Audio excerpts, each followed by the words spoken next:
예.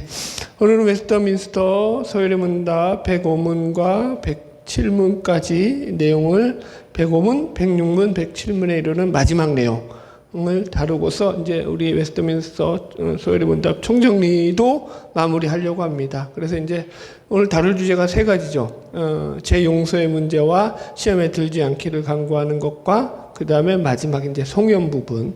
근데 송영은 그냥 좀, 그러니까 이게 원래는 그러니까 원문에는 없어요. 그런데 이제 사본에 이 AD 4세기 경에 나오는 이제 사본에 여기 실어놨는데 이제 그때부터 이제 등장을 하기 시작해요. 그러니까 그래서 여기 마지막이 송영이라고 대개 나라와 권세와 영광이 아버지께 영원히 쌓옵나이다. 아멘. 요게 가로쳐져 있잖아요. 가로쳐져 있는 게 그러니까 제일 오래된 사본에는 들어가 있지 않기 때문에 그렇게 이제 쳐져 있는 거다.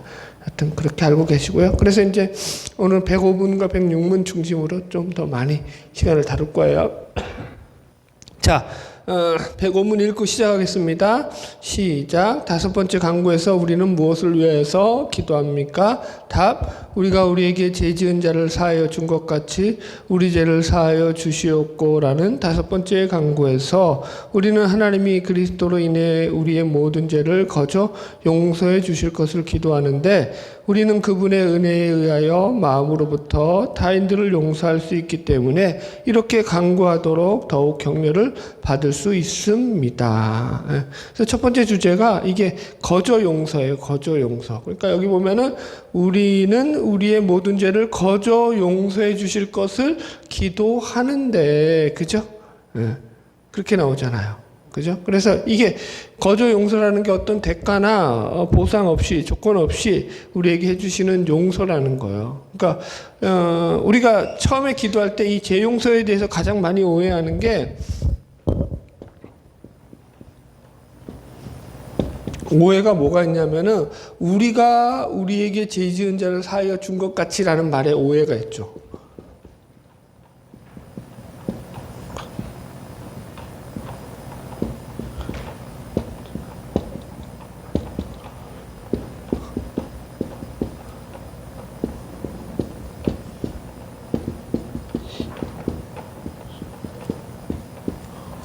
이것이 조건이냐는 거예요. 이것이 조건이 되어서 하나님 앞에 우리가 용서를 구하는 거냐라는 거예요. 마치 이게 조건인 양 나오잖아요. 우리가 우리에게 죄 지은 자를 사하여 줬기 때문에 아버지 우리 죄를 용서해 달라라고 기도하는 것처럼 들리잖아요. 그죠? 근데 이제 우리가 여기 몇 번에 나와요? 한번 넘겨보세요. 3번 보세요. 이 페이지 3번에 보시면 용서의 문제에 관해서 예수님이 다 이런 방식으로 표면적으로 보면 이게 조건적인 것처럼 보이는 방식으로 말씀을 전하셔요. 그래서 이 죄용서와 관련해서는 거의가 전부 다 성경에 등장하는 많은 표현들이 마치 우리가 죄용서를 해줘야지 아버지가 용서해 주신 것인 양 그런 식으로 표현되어 있단 말이에요. 보세요. 마태복음 6장 14절로 15절. 너희가 사람의 가시를 용서하면 이게 조건이 된 것처럼 보이죠. 너희 천부께서도 너희 가시를 용서하리와 너희가 사람의 가시를 용서하지 아니하면 너희 아버지께서도 너희 가시를 용서하지 아니하시리라. 그죠? 그렇죠. 또 마가복음 11장 25절. 서서 기도할 때 아무에게나 혐의가 있거든 용서하라. 그리하여야 용서하여야 조건이 되어서 하늘에 계신 너희 아버지께서 너희 허물을 사하여 주시리라 하시니라. 그죠? 또 마태복음 18장 35절. 너희가 각각 마음으로부터 형제를 용서하지 아니하면 나의 하늘 아버지께서도 너희에게 이같이 하시리라. 이렇게 나온단 말이에요. 그래서 이게 조건처럼 보인단 말이에요. 보이기에는. 그래서 성경을 잘 읽어야 된다. 이게 조건이냐 열매냐 이걸 구분을 못하는 거죠. 자, 일단은 이 부분을 갖다가 풀어드리기 위해서 다시 1번으로 갑시다. 이 우리가 우리에게 죄 지은 자를 사하여 준 것 같이 오해라고 했어요. 그래서 이게 용서가 하나님의 용서가 조건적이냐라고 질문을 던져봐야 되는 거죠. 우리가 하나님 앞에 다른 이들을 용서해야지만 하나님이 우리를 용서해 주시는 것이냐? 답은 그렇지 않다예요. 만약 그렇게 된다면은 이게 그것을 공로로 삼아서 하나님 앞에 우리의 죄를 용서해달라고 하기 때문에 그건 우리의 공로 사상이 들어가는 거 아니에요. 그럼 뭐가 되는 거예요? 율법주의가 되는 거예요. 시작부터 이제 막 정신이 없네, 이분들이 아주.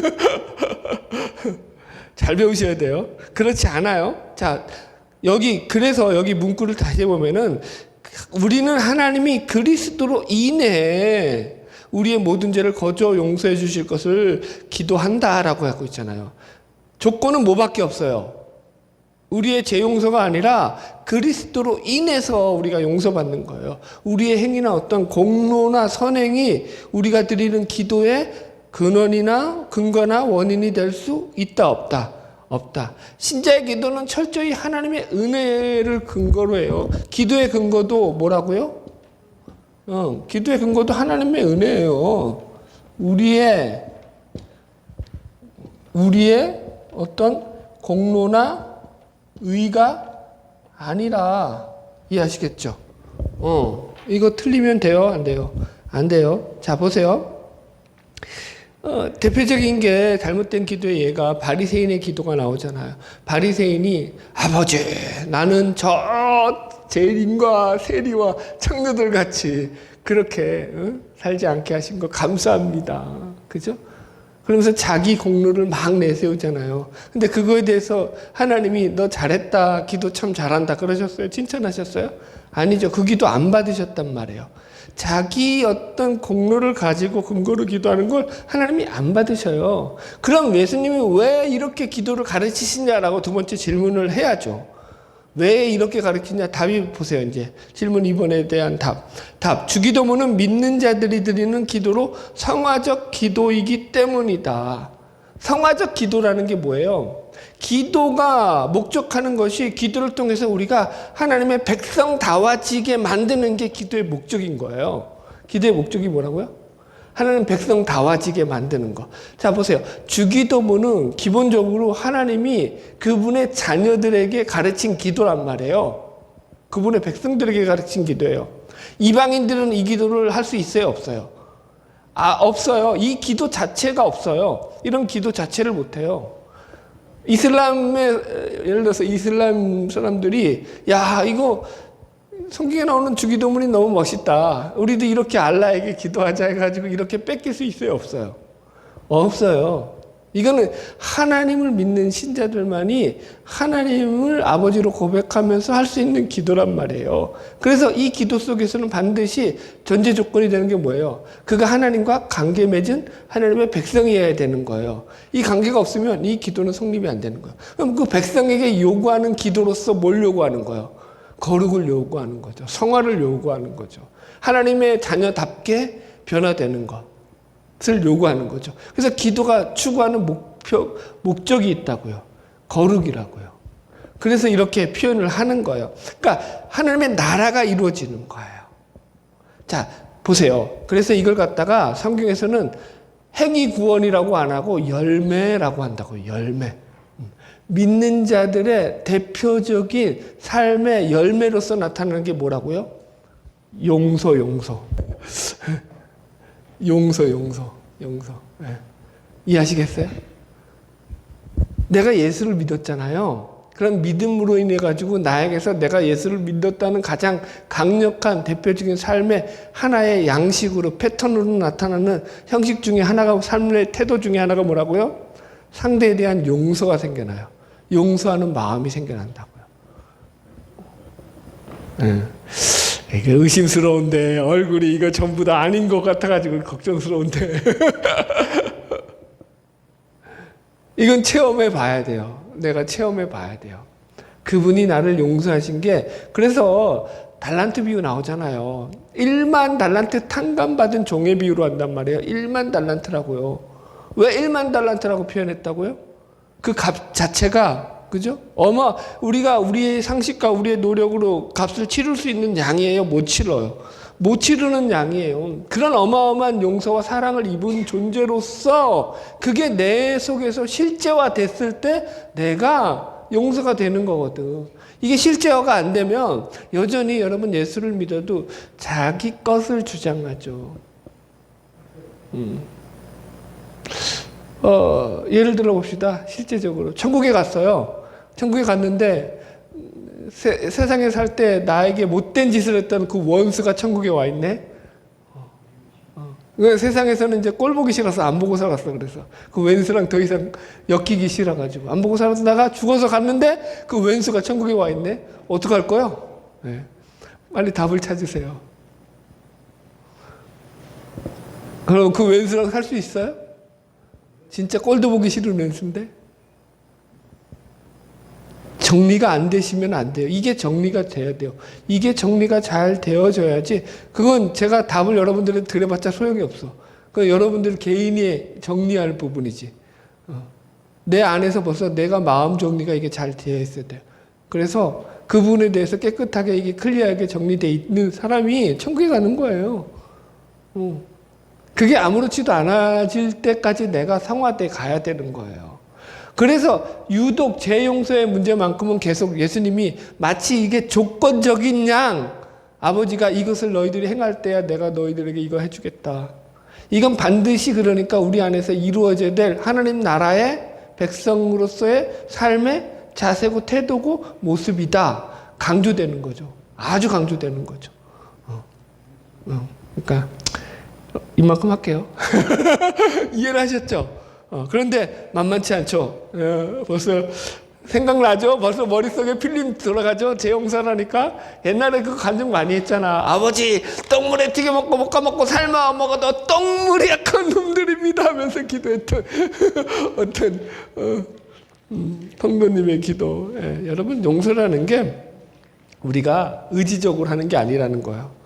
내가 용서하고 말고 의지적으로 내가 용서한다 막 해서 될 문제가 아니라니까요. 내 안에 그분이 들어오셔서 나를 완전히 녹여주셔서 내 삶이 완전히 뒤집어졌을 때, 새롭게 됐을 때 자연스럽게 그게 열매로서 나타나는 거다. 자, 넘어갈게요. 2번, 큰 거 2번. 재용서의 원리와 대상. 그분의 은혜에 의하여 마음으로부터 타인들을 용서할 수 있기 때문에 이렇게 간구하도록 더욱 격려를 받을 수 있습니다. 자, 보세요. 그 작동된 원리가 그분의 은혜예요. 그죠? 근거도 그분의 은혜였죠. 그죠? 원리도 그분의 은혜예요. 그러니까 복음의 논리는 뭐냐면 너가 하나님으로부터 말도 안 되는 은혜를 받았기 때문에 그 만 가지 은혜를 받은 사람이라면 너는 형제들에게 심지어 원수라고 할지라도 그 용서를 베풀 수밖에 없는 존재가 될 수밖에 없다라는 거예요. 이게 논리예요. 우리 본성은 어떻게 하죠? 우리 본성은 그게 돼야 안 돼요. 죄인된 본성은 그게 안 되죠. 눈에는 눈, 이에는 뒤통수. 그죠? 아이, 그거, 우리 못 입죠. 못 입죠. 이렇게 표현해 볼까요? 나에게 못된 짓을 했던 놈이 잘 됐어. 그러면 어떻게 되죠? 그 이제 배알이 꼬이지. 저 인간 망해야 되는데 왜 저렇게 잘 돼? 그러다가 또 어떤 인간은 나한테 못되게 했는데 그 인간이 망했어. 그럼 어떻게 하죠? 우리는 속에서. 거놈 쌤통이다. 아유, 그래, 그럴 줄 알았다. 그렇게 못되게 살더니 잘 됐다, 요놈아. 속이 다 시원하다. 우리는 그렇다고요. 우리는 우리의 죄인된 본성으로 용서가 안 돼요. 이해하셨어요? 그거를 그래서 배우시라는 거예요. 복음이 우리 안에서 작동될 때 이게 내가 용서하고 말고가 아니라 그분의 은혜가 더 커졌을 때 그 은혜 안에 물결 안에서 이게 용서라는 게 이게 싹 흘러 들어가는 거예요. 그래서 그 왼수 그죠? 진짜 똥물에 튀겨 먹고 볶아 먹고 삶아 먹어도 똥물이 아까운 그 왼수지만 그게 그냥 더 이상 왼수로 안 보여지는 거예요. 진짜 더럽기는 그만할게요. 넘어갈게요. 그래서 여기 4번 우리의 죄된 본성을 이기는 방법도 결국은 하나님의 은혜다. 결국 죄 용서를 구하는 기도는 하나님의 은혜를 구하는 기도다. 용서의 대상 세 가지 얘기했죠. 첫 번째는 내 가족이에요. 여러분 의외로 가까운 가족들 용서 못해요. 가까운 존재를 더 용서 못해요. 오히려 가까운 친척들이 왼수가 더 많다니까요. 그래서 늘 조심하셔야 돼, 이거. 내 마음에서 하나님. 그 다음에 두 번째가 같은 신앙 공동체. 먼 존재가 아니에요. 이웃들. 그 다음에 내 원수들. 뭐 원수들까지는 제가 안 권해요. 여러분들 뭐 그렇게 안 되잖아. 억지로 하지 마세요, 그냥. 제가 늘 강조하는 게 복음은 억지로 될 게 아니라는 거예요. 내 안에 그게 넘쳐 흘러날 때, 저 왼수가 이제 더 이상 그냥, 눈으로 안 보여지는 그런 놀라운 그런 눈에 콩깍지가 끼는 일이 생겨나는 거예요. 그건 이제 경험해 봐야 되는 거고요. 자, 3번. 재용서의 기도를 하지 않아도 된다고 가르치는 구원파 이단을 조심하라. 이게 구원파는요, 이게 되게 심각하죠. 그죠? 이 부분에 대해서. 재용서를 갖다가 이들은 죄성과 죄책에 대한 혼돈으로 인해 가지고 한번 구원받았으면 죄가 다 해결받기 때문에 더 이상 재용서를 기도하지 않죠. 그래서 주기도문에서 이 부분을 빼버리죠. 그죠? 주기도문을 아예 안 하나? 까먹었어. 하여튼 그래요. 구원파는 이거를 안 하든지 주기도문을 안 하든지 이 부분을 빼든지 그래요. 기도에서. 그죠? 자, 보세요. 왜 이런 오류가 걸렸다고요? 죄책과 죄성에 대한 분별이 없는 거예요. 예수를 믿으면 우리가 죄책으로부터 책임을 면책받는다고요. 죄에 대한 책임이 나한테 이제는 없어요. 하나님이 그 책임을 다 하나님께서 면제해 주셨기 때문에, 우리를 죄로부터 구원하셨기 때문에. 그래서 이제 우리가 정죄함을 안 받는 거죠. 그러나 죄성은 우리에게 그러면 그게 다 죄성이 사라진 거예요? 아니요. 죄성은 남아있어요. 죄된 오염된 성질. 예수 믿어도 여러분 그 고집센 인간들은요 여전히 고집세고요. 까칠한 인간들은 여전히 까칠해요. 그래서 그거 바꾸는 거예요. 예수 믿으면서 성화돼 가는 거예요. 변화돼 가는 거예요. 하나하나 깨져 가는 거거든요. 그죠? 그래서 그 죄성의 문제를 놓고 우리가 늘 기도하는 거죠. 그러니까 거룩으로 가는 거라니까, 완성되어 가는 거라니까. 예? 내가 예수 믿었으니까 이미 구원받았어. 나는 다 완전해. 에이, 개뿔. 에이, 진짜. 아이, 진짜 너 막말 나왔다. 에이, 그게 제일 위험한 거예요, 여러분들. 날마다 내가 지금도 예수 아니면 나는 언제든지, 그죠? 내 안에서 이 더러운 탐욕스러운 것으로 인해서 타락할 수 있는 존재야. 이걸 늘 명심하고 있어야 돼요. 아멘? 은혜가 마르지 않게 하자. 네. 넘어갈게요. 이제 106문. 그래서 6번째 강구에서 우리는 이제 무엇을 위해 기도합니까? 이제 시험에 대한 들지 않게 해달라는 기도죠. 같이 읽어봅시다. 시작. 우리를 시험에 들게 하지 마시옵고 다만 악에서 구하시옵소서라는 6번째 강구에서 우리는 하나님이 우리를 죄의 시험으로부터 지켜주시거나 우리가 시험 당할 때 우리를 지지하고 구해주시기를 기도합니다. 아, 문구가 너무 예쁘죠. 우리를 지지해달라고 하나님 앞에 기도한다. 우리를 지켜달라고 하나님 앞에 기도한다. 단어풀이부터 해주면 여기서 시험은요, 헬라어로 페이라조예요. 페이라조는 마귀의 유혹이에요. 우리를 망하게 하는 거예요. 하나님이 우리에게 테스트하는 그런 도끼마조가 아니에요. 억양은 도끼마조가 마귀의 시험 같잖아요. 그런데 그건 하나님의 시험이라고 했어요. 그런데 페이라조가 마귀의 시험이에요. 그래서 이 시험은 뭐예요? 마귀가 우리를 유혹하는 거예요. 여기에 빠지지 않게 해달라는 거예요. 시험에 들게 하지 마시옵고 해서 들게 하다라는 말이 안으로 끌어들인다 이 말이에요. 안으로 끌어들인다. 그러니까 안으로 우리가 들게 하지 말아달라는 거예요. 그러니까 풀이하지 않으면 이런 거예요. 우리 마음이 마귀의 유혹에 넘어가서 마귀가 주는 생각들이 우리 생각 속에 들어오지 않게 해달라. 이 기도하는 거예요. 마귀가 주는 생각들 뭐가 있어요? 그렇지. 시기, 질투, 원망, 불평, 그죠? 미움, 탐욕, 교만, 음란, 뭐 수도 없죠. 뭐 여기 써놨잖아요. 마태복음 15장 18절 이하. 입에서 나오는 것들은 마음에서 나오나니 이것이야말로 사람을 더럽게 하느니라. 마음에서 나오는 것은 악한 생각과 살인과 간음과 음란과 도적질과 거짓 증언과 비방이니 이런 것들이 사람을 더럽게 하느니라. 그렇다고요, 여러분들. 그래서 이걸 놓고 기도하는 거예요. 그런 부분들이 우리 속에서 완전히 보세요. 이 영역이 얼마나 우리 마음의 영역이 얼마나 넓냐고요. 나는 시기하고 질투 안 할 수 있어. 그런데 내가 음란할 수는 있는 거야. 그죠? 나는 음란한 분은 관계가 없어. 그런데 내가 탐욕스러울 수는 있는 거야. 이해하시겠죠? 내가 좀 남들한테 좀 뭐라 그럴까요? 인자할 수는 있어. 남들한테 좀 자상하고 인자하고 겸손하고 그렇게 인격적으로 대해줄 수는 있어. 그런데 자기한테는 거짓된 그런 자아를 가지고 자기를 속일 수도 있는 거예요. 이해하죠? 그러니까 다양하다고요. 여러 가지 요소 속에서 우리가 늘 우리를 체크하지 않으면 어떤 것에 걸려서 우리가 마귀의 유혹에 넘어질 수 있다. 그래서 이걸 기도해야 된다라는 거예요. 자, 4번 넘어갈게요. 인간의 전적 타락과 전적 무능력. 그러니까 이 기도의 전제가 되는 게 뭐냐면 모든 인간이 죄인이라는 거예요. 그죠? 그러니까 이거예요. 로마서 13장 10절. 기록된 바 의는 없나니 하나도 없으며 23절 모든 사람이 죄를 범하였음에 하나님의 영광에 이르지 못하더니. 제가 이거 예를 들어준 게 이제 요즘에 이제 나온 뉴스예요. 기독교 작가로서 꽤 유명한 사람이죠. 필립 얀시라고 있어요. 이분은 되게 유명한 사람이에요. 필립 얀시 하면 웬만한 기독교인들은 이 사람의 책을 한 권 이상을 읽어봤을 만큼 되게 기독교 작가로서 저명한 그런 사람인데 이 사람이 최근에 공개 회개를 했어요. 자기가 8년 동안 가정에 있는 유부녀와 내연의 관계를 가졌다. 그러면서 자기가 이제 맡았던 공적 모든 그런 직함들을 다 내려놓고 그렇게 근데 나이도 엄청 많아요. 나이가 그러니까 젊은 줄 알았거든요. 근데 여러분 보세요.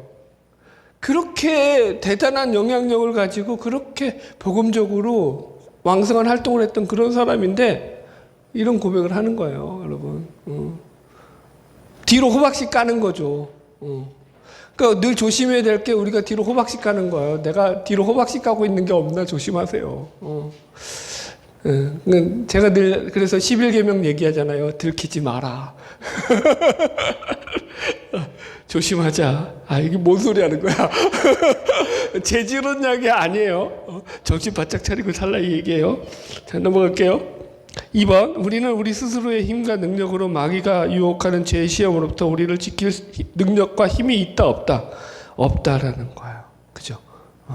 그래서 시험에 들지 않게 깨어 기도하라는 주님의 말씀도 우리가 이 기도로 이길 수밖에 없는 거예요. 이거는 우리의 능력으로 되면 기도할 필요가 있다고 했어요? 없다고 했어요?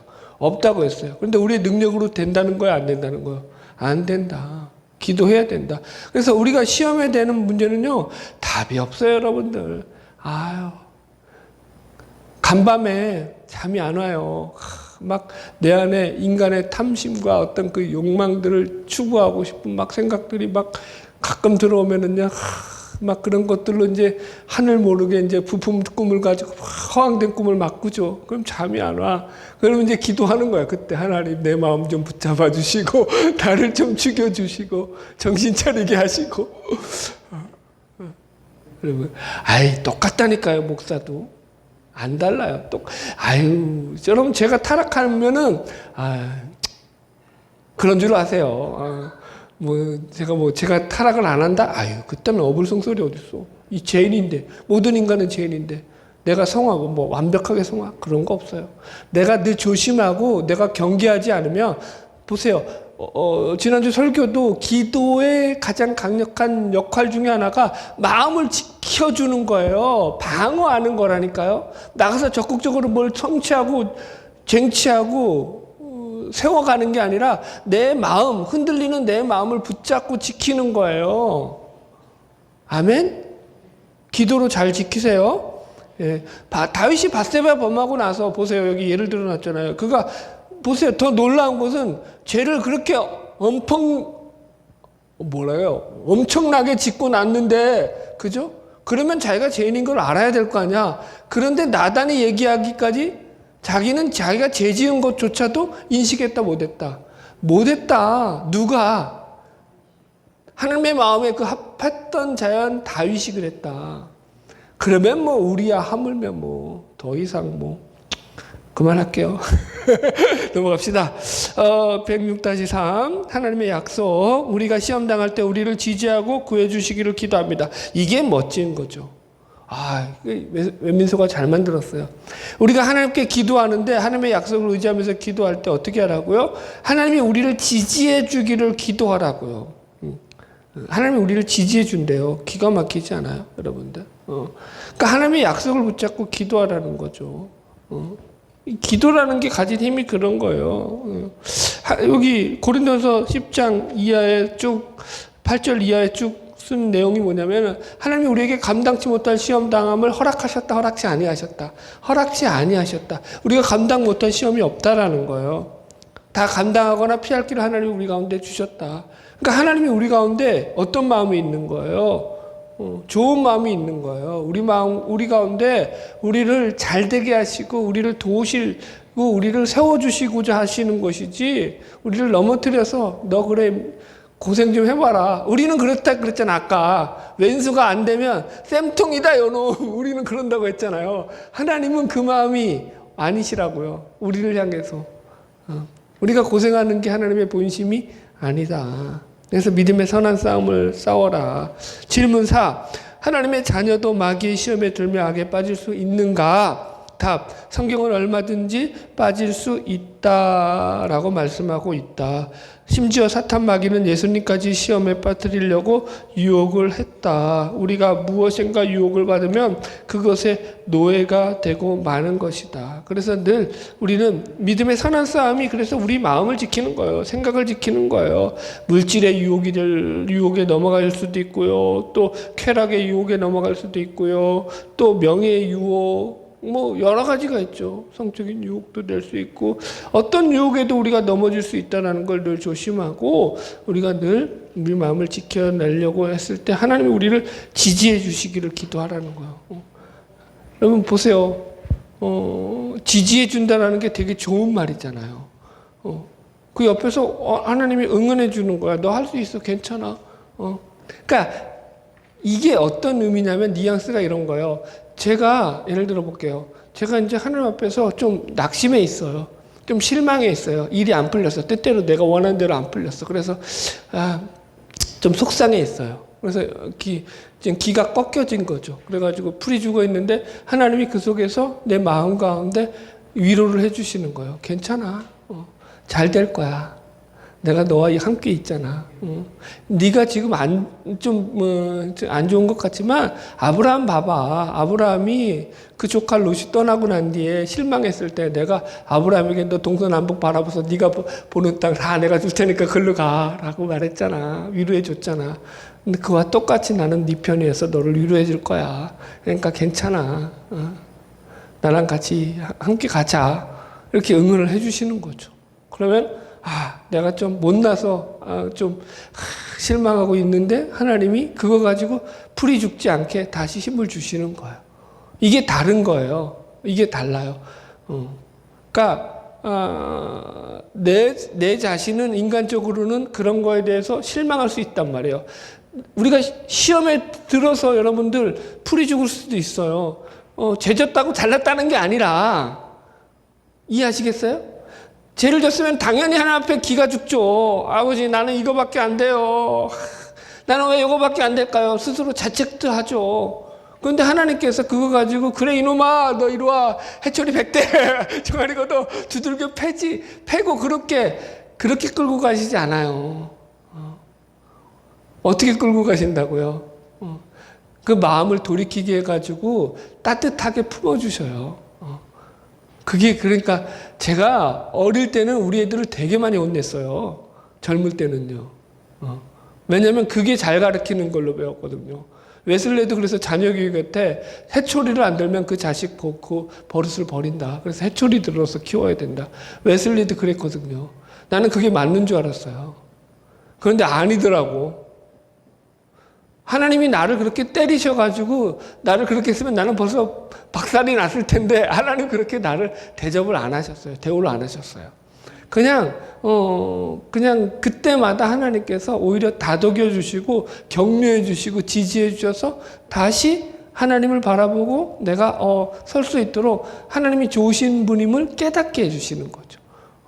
그 깨닫는 것까지만 때리셔요. 깨닫게 할 정도로만.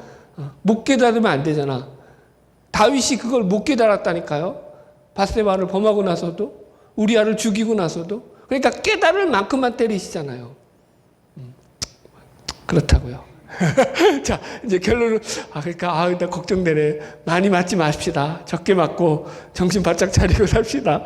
결론이었어요. 자 마지막 107문 정리합시다. 그래서 영적 싸움이라는 거고, 참, 106문의 결론이. 그래서 107문은 송영이라고 했어요. 송영. 주기도문 송영. 그래서, 107문 읽고 결론 맵시다. 주기도문의 끝부분은 우리에게 무엇을 가르칩니까? 답.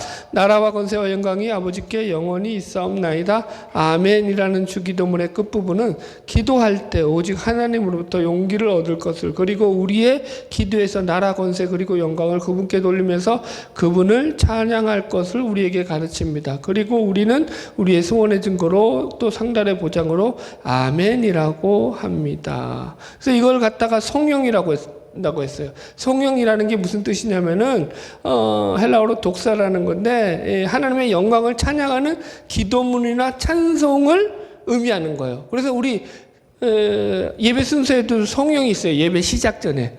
이해하시죠? 그죠?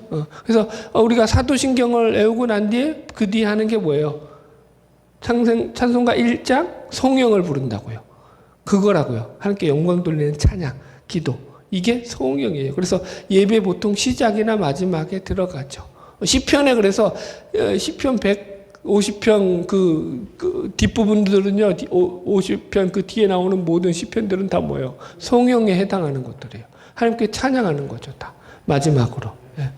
예. 성령은 내용 여기 써놨지. 그런데 이게 가로쳐진 이유가 그게 원래 사본에는 없던 것이었다고 했어요. 1번 가로가 있다. 원래 사본에는 이 성령 부분이 없던 것이다. 가장 오래된 마태복음 사본에 보면 성령에 해당하는 부분이 없다. 주 4세기에 번역된 시리아의 성경, 그리고 라틴역, 이집트의 테베역 등등의 사본에 이 문구들이 들어가 있다. 성령이 첨가된 이유가 뭐냐? 그러면 아마도 초대교회 당시에 이렇게 기도했을 가능성이 제일로 높기 때문이 아닐까. 아마도 초대교회 공동체에 했던 기도문으로 그것이 주기도문이 삽입되면서 그렇게 자연스럽게 주기도문 속에서 성령으로 기도가 마무리되지 않았을까. 그래서 성령에 추가된 거라고 볼 수 있습니다. 네. 결국은 나라와, 이게 결론은 그거예요. 그래서 이 성경은 뭐냐면 나라와 권세와 영광의 영원석이에요. 제가 한 장 넘겨보세요. 그거 비교해놨어요. 주기도문 처음과 주기도문 성령의 내용이 똑같아요. 그죠? 처음 이름이 거룩히 여김을 받으시옵고 영광이 들어가 있죠. 여기에는 나라가 임하시오고 나라가 들어가 있죠. 뜻이 하늘에서 이루어진 것 같이 땅에서도 이루어지다. 권세가 들어가 있죠. 그죠? 내용이 같아요. 그래서 하나님의 영광과 주권과 뜻이 영원히 우리 삶 가운데서 이루어지기를 놓고 기도하는 내용이라는 거예요. 시작도 이 기도고 끝도 이 기도라는 거예요. 그래서 우리가 늘 우리의 기도를 통해서 우리가 영원히 우리에게 주어지는 그분의 그 나라와 권세와 영광을 놓고 살아가야 되는 거예요. 그게 우리의 삶의 목적이라니까요. 나도 이 땅에서 잘 살고 싶다니까. 진짜 몇 번을 설명을 해요. 그런데 이 땅에서 잘 살고 천국에서 못 살면 돼요, 안 돼요? 안 되죠. 그러니까 우리가 저 영원한 천국에 대한 소망을 가지고 이 땅에서 순례길을 간다라고 생각하면요, 조금 덜 억울해요. 좀 덜 억울하고 잘 견뎌낼 수 있고, 또 견디다 보면 하나님이 좋은 날도 또 주셔요. 믿음으로 사는 거죠. 희망 회로를 좀 돌리세요. 하나님이 우리의 삶을 통해서 좋은 길로 인도하신다. 그래서 마지막, 그래서 이 아멘의 오남용을 주의하라. 그러니까 아멘이라는 말 자체가 이제 끝으로 이게 뭐냐면은 우리의 소원이 하나님 앞에 상달될 거, 이게 보장이라고 했잖아요. 보장. 여기 9-1 보세요. 하이델베르크 요리문답 129문 아멘이라는 낱말의 뜻이 무엇입니까? 하면 답, 아멘이란 참되고 확실하다라는 뜻으로 내가 마음속으로 하나님에게 이것들을 원한다고 믿는 것보다 더 확실하게 하나님이 나의 기도를 들으시기 때문입니다. 그러니까 하나님이 이 기도에 참되고 확실한 보증이 되셔서 우리가 그분이 이 일을 이루실 것을 믿음으로 고백하는 게 아멘인 거예요. 얼마나 좋아요. 근데 이게 오남용 되죠. 어떻게 오남용 되냐면은 교회에서 목사님 무슨 말 한마디 하면은 성도들이 아멘. 그런데 아멘은 그런 게 아니라고요. 그죠? 나를 통해서 하나님께서 그 일을 이루실 것을 내가 내 마음속으로 다짐하는 거예요. 그리고 그 일을 하나님께서 이루어 가시는 거예요. 이걸 그냥 뭐 시도 때도 없이 이게 무슨 설교만 하면은 뭐 그냥 다 그냥 교인들이 뭐 아멘 아멘. 아유 그거 아니라니까요 여러분들. 아멘 소리 커서 어쩌냐고요. 그래서 저는 아멘을 못하도록 리듬을 타죠. 설교에. 예, 여러분들이 아멘 할 시간을 안 주죠. 예. 무슨 말인지 이해하시죠? 제 설교에는 아멘 할 타임이 있어요 없어요? 거의 안 줘요 제가. 왜? 나 그거 싫으니까. 속으로 하세요 속으로. 제가 아멘을 여러분들에게 요구해야 될 때는 이건 아멘 해야겠다 여러분들이. 그래서 여러분들이 복이 되겠다 할 때는 제가 요청을 해요. 아멘 하시라고. 그때만 그냥 아멘 하세요. 그러니까 이게 아멘의 오남용을 우리가 조심해야 돼요. 그래서 늘 속으로 내 마음속으로 내가 마음으로 다짐해야 돼요. 아멘 했다가 못 지키면 어떡할 건데? 어떡할 건데? 그죠? 그러니까 속으로 하시는 게 제일 좋다. 그러니까 하나님 내가 다짐합니다. 하나님이 나를 통해서 그 일을 행하실 줄 믿습니다. 아멘. 이렇게 하면은 얼마나 좋아요. 그죠? 그래서 늘 이걸 어떤 뭐라 그럴까요? 그 이상한 리듬 타듯이 그렇게 교회에서 그냥 전 교인들이 그렇게 나가는 건 별로 바람직하지 않다. 예. 결론이 예뻐야 되는데 결론이 지저분해졌어. 자, 마지막 적용. 소요리 문답을 마쳤어요. 우리가 소요리 문답을 배우면서 정리했던 게 가장 핵심적인 게 뭐냐면 삶의 목적을 정확히 하라는 거예요. 삶의 목적이. 신앙은 수단이 될 수 있다, 없다? 없다. 신앙은 수단이 될 수 없어요. 신앙 자체가 목적이에요. 하나님이 우리를 수단으로 부르지 않기 때문에. 이해하셨죠? 하나님이 나를 어떤 하나님의 이용해 먹을 어떤 수단적인 존재로서 나를 구원해 주신 게 아니에요. 나에게 일 시키려고 구원해 주신 게 아니에요. 요놈 똘똘하다. 그래서 구원해 주신 것도 아니고 얘 일 잘한다. 얘 주방일 좀 시켜야겠다. 그래서 구원해 주신 게 아니라니까. 그런 게 아니에요. 우리 자체가 목적인 거예요. 우리 자체를 사랑하시기 때문에 구원해 주신 거죠. 그래서 우리 삶의 목적도 그거예요. 그러니까 그래서 이게 신앙 자체가 목적이라는 거예요. 하나님 자체가 목적인 거예요. 하나님을 수단으로 이용할 수 있다, 없다? 없다. 이거 소요리 문답에서 확실하게 배우셔야 돼요. 이게 틀리면 고민되죠. 우리는 얼마든지 보세요. 하루에도 골백 번 하나님을 수단으로 이용해 먹고 싶은 마음이 있을까요, 없을까요? 있죠. 왜 없어요? 왜 그런 마음이 들죠? 하나님이 최고잖아요. 하나님 실력도 좋으시고 하나님 못하실 일도 없고 더군다나 나하고 또 연줄도 있어. 나랑 좀 연결돼 있어. 내가 그분한테 뗐으면 그분이 좀 들어줄 것 같아. 그럼 여러분들 우리가 그분을 우리의 죄성상 수단으로 이용해 먹으려고 하는 그런 못된 성향이 우리 속에서 나오려고 할까요? 안 나오려고 할까요? 잘하세요. 그래서 잘하셔야 돼. 그거 어려운데 그거 꾹 참고 하나님을 그렇게 수단으로 이용 안 하고 하나님을 목적으로 바라보고 하나님을 기뻐하고 즐거워하면서 내 신앙을 살잖아요. 그러면 그거 딱 넘기고 그 단계가 딱 지나가잖아요. 그러면 하나님이 내가 하나님을 수단으로 이용해 먹으려고 했던 그 어떤 그것보다도 하나님이 더 좋은 결과로 하나님이 나에게 응답해 주셔요.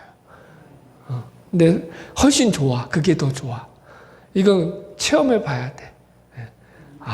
얼마나 좋아요, 결론이. 그래서 삶의 목적을 분명히 해라. 하나님 그분 자신이 목적이 돼야 된다.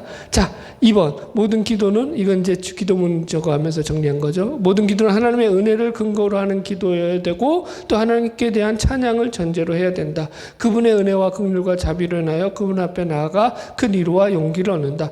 기도가 우리에게 주는 힘이죠. 그분한테 기도할 때 우리 마음이 평안을 누린다고요. 위로를 얻는다고요. 안심이 된다고요. 내가 내 흔들리는 마음을 붙잡아 준다니까요. 사고는 언제 치죠? 사고는 언제 치죠? 기도 안 할 때. 정확하게 말하면 우리 기도 안 해서 사고를 치는 거예요. 하나님께 기도하면 사실은 사고 날 일이 별로 없죠. 그런데 우리는 사고 치고 나서 기도하죠. 우리는 성정이 하나님 앞에 기도하고 그 기도하면은 그거 사고 못 치잖아. 그러니까 기도 안 하고 사고 쳐놔. 그리고 일 벌려놔. 그리고 하나님께 기도해라는 걸 수습해달라고 하나님 앞에. 아유, 하나님도 좀 그렇죠. 근데 그거 수습해 주시죠. 그런데 늘 조심하셔야 돼. 이 부분에 있어서 하나님의 은혜가 우리 가운데 있을 때 하나님 주시는 위로와 평안, 용기, 우리를 지지한다고 했잖아요. 기도가 얼마나 좋은데요. 그래서 기도가 저절로 되어지는 거죠. 아버지가 좋아져야죠. 아버지가 좋아지지 않는데 신앙은요 절대 잘하지 않아요. 마지막 성령적 기도와 삶을 살아라. 그러니까 늘 하나님께 영광 돌리고 하나님을 찬양하는 그런 개인이 되어야 되고 그런 교회가 되어야 되고 그런 공동체가 되어야 돼요. 하나님을 높이려고 하는 마음 가운데 애쓰고 살다 보면은 그게 내 삶 속에서 만족감으로 다가와요. 그래서 내 삶이 세상에서 누리지 못하는 것들로 인해서 좀 속상할 때도 있고 좀 손해보는 것 같은 기분도 들고 그럴지 몰라도 하나님이 주시는 그 만족감이 그런 것들보다 훨씬 커서 내가 자족감을 누리는 그런 은혜를 경험하게 되죠. 바라기는 저 여러분의 삶에 그런 충만한 은혜가 넘쳐나기를 주의 이름으로 축복합니다.